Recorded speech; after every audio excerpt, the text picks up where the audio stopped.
নবীর উম্মতের দল, এর যুবক আল্লাহর গোলাম নবীর উম্মতের দল। বনি ইসরাইলের আয়াত নাম্বার, সূরা বনি ইসরাইলের আয়াত নাম্বার 23, 24 আয়াত নাম্বার। আল্লাহ রাব্বুল আলামিন কোরআনে কারিমে ঘোষণা দিয়েছেন, দীর্ঘ সময় বয়ান করেছেন। আল্লাহ রাব্বুল আলামিন বলে, ও দুনিয়ার বান্দা, আল্লাহ বলেন প্রত্যেকটা সন্তান যেন মা বাবার খেদমত করে। আল্লাহ রাব্বুল আলামিন বলে, ও বান্দা শুনো শুনো, আল্লাহ বলেন ওয়াকাদা রাব্বুকা আল্লা তা'বুদু ইল্লা ইয়্যাহু ওয়া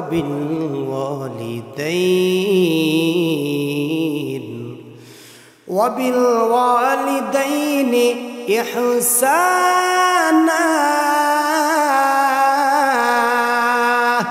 রে যুবকের দল, আজকে যারা মা বাবার খেদমত করো না, আমার আল্লাহ রাব্বুল আলামিন তামাম দুনিয়ার সন্তানদেরকে ডেকে বলেন, ওরে সন্তান, তোর মা বাবা মুসলমান নবীর উম্মতের দল, আল্লাহ বলেন আমি আল্লাহর ইবাদত করবা এবং তোমাদের পিতামাতার সাথে ইহসান করবা।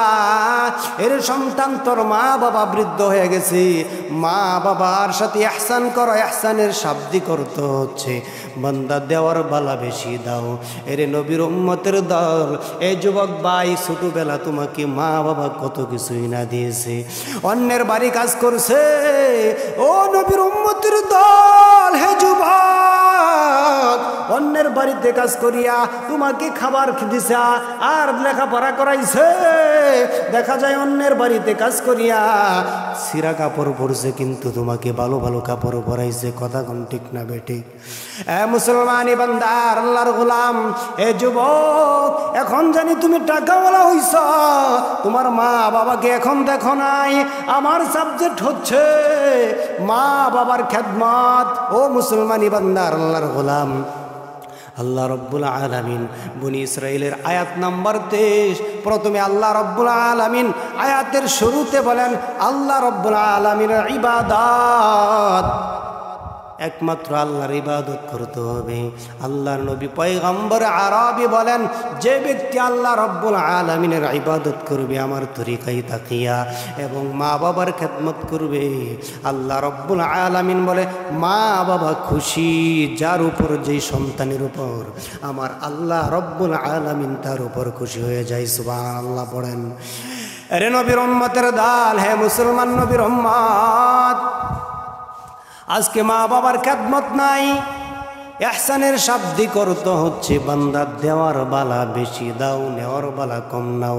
ছোটবেলায় তোমার মা বাবা কত কিছু তোমাকে দিয়েছে।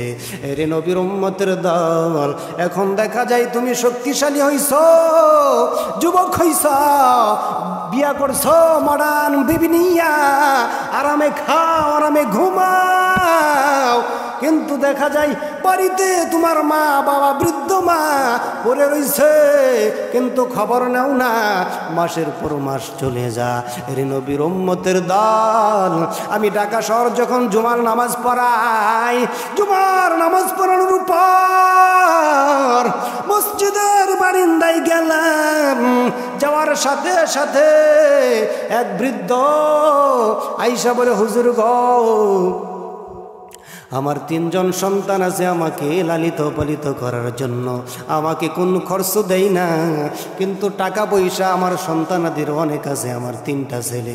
হুজুর গো, সরকারি চাকরি করে আমাকে একটা টাকাও খরচের জন্য দেয় না, অথচ আমি জমি বিক্রি করিয়া লেখাপড়া করাইছি, অন্যের বাড়িতে কাজ করিয়া। এ যুবক, নবীর উম্মতের দল, এরকম যুবক আমাদের সমাজে আছে না নাই? কথা কোন ঠিক না বেঠিক?